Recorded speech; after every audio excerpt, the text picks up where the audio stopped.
कंचा कदली भजा आपण माने घरे निश्चय बनैथिबे किंतु समस्तंगर बनैबार शैलीटी अलग होता है। मु आज आपण मानक नुआ उपाय कंचा कदली भजा को बनैकी देखिबी जोटा कि गरम भात पखाल भात संध्यारे स्नैक्स हिसाब से आपण माने खाई परिबे। वीडियो को स्किप न करी संपूर्ण देखिले आपण माने जानि परिबे। घरे निश्चय ए प्रोसेस रे बनैबे और घर लोकन को सर्व करिवे, बहुत टेस्टी लागिबो खाइबा पई। नमस्कार दर्शक बंधु, मो इप्सिता मो चैनल इप्सिता स्किचन ने आपण मानक अनेक अनेक स्वागत। ये देखंतु 4टी कंचा कदली को नहीं कदलीर चोपा गुड़िक छड़ेकी ताको पतला पतला करके काटिकी हलदी पानी रे पकेकी रखीचे। एबे हलदी पानी ताको काढ़ी भल से धोई नेबा। देखंतु कदली को धोईकी पानी तार बाहर करी नेली। हाफ चामच हलदी गुंड, हाफ चामच लंका गुंड, स्वाद अनुसार लुण को एठी दे दउची, हाफ चामच जीरा पाउडर, हाफ चामच गरम मसला पाउडर, गोटे चम्मच कंचा लंका छेचा को एठी दउची, 1.5 चम्मच फ्रेश दही को एठी दे दउची। फ्रेश दही नेबे, बिल्कुल खट्टा दही नेबे नहीं।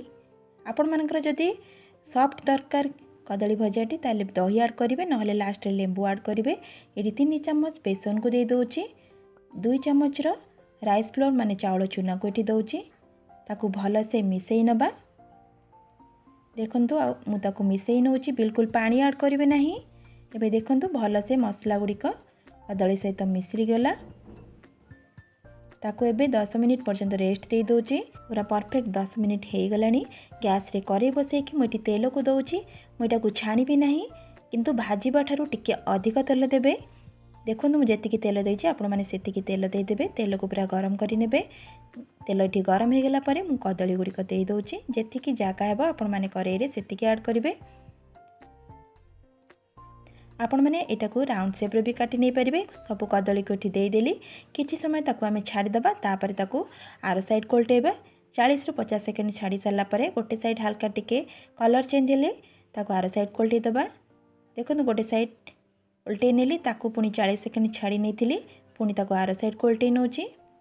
पूरा लाइट गोल्डन कलर हैला पर्यंत आम ताकू भाजीबा। पूरा क्रिस्पी करिवे नहीं। देखंतु एटी कदली भजाटी हमर रेडी हो गला। मु ताकू प्लेट को काढी नौची। कदली भजाटी बनेबा पई मात्र 2 मिनिट भितर समय लागिबो। जेहेतु एटा को मु पतला काटिची समय कम लागिबो। सेम प्रोसेस रे मु आउ करेई रे कदली को दे दउची। सेमती ही आमे कदली को भाजी नेबा। दर्शक बंधु, आपण माने को जगह देखुचंदी मते कमेंट रे जणेबे, जहाँद्वारा कि आपण मानक मु धन्यवाद जणै पारिबे। आपण मानक टिके टिके भल पाइबा मते आगो को बढ़िबारे सहायता करिवो। ताले देखंतु मु सेम प्रोसेस रे ए कदली को भाजी नेली। ताको मु प्लेट को काढी नउची। एबे ताको प्लेट को काढी साला परे सेतिरे हाफ चम्मच चाट मसला को ऐड करूची, टिके टेस्ट भल आसिया पई। ताको भल से बे मिसई नबा। चाट मसला को कदली सहित भल से मिसई नेली।